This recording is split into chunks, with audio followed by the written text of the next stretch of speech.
波斯書第八章，耶和華又指示我一件事，我看見一督夏天的果子。他說：阿摩斯啊，你看見什麼？我說：看見一籃夏天的果子。耶和華說：我民以色列結局到了，我必不再寬容他們，恕他們。主與耶和華說：那日殿中的詩歌變為哀號，必有許多屍首從手在各處拋棄，無人作聲。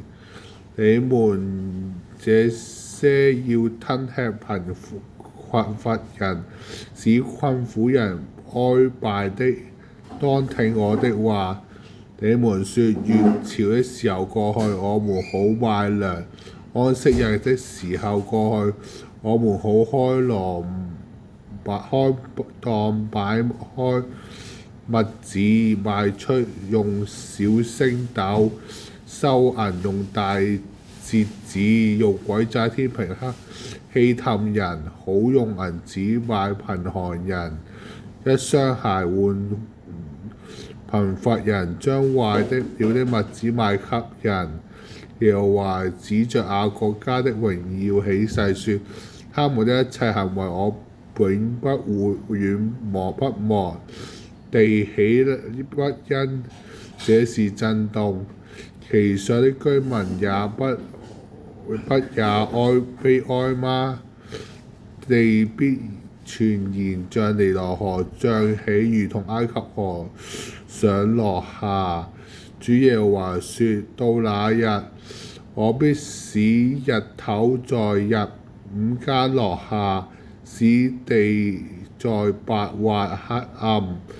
我必使你們的節期變為悲哀，歌曲變為哀歌。眾人要束細麻布，頭上乾禿，使這場悲哀如同喪獨生子至終如痛苦的日子一樣。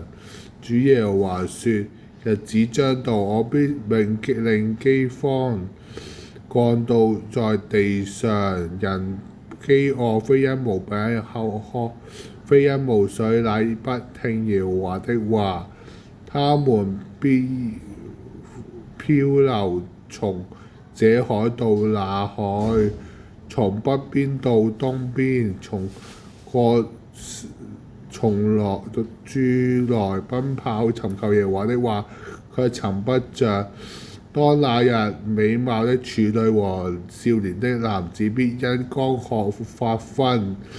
那指着撒瑪利亞牛犢起誓的說：但啊，我們指着那裏的話的活神起誓，又說我們指着別是巴的神道起誓，這人都必仆倒，永不再起來。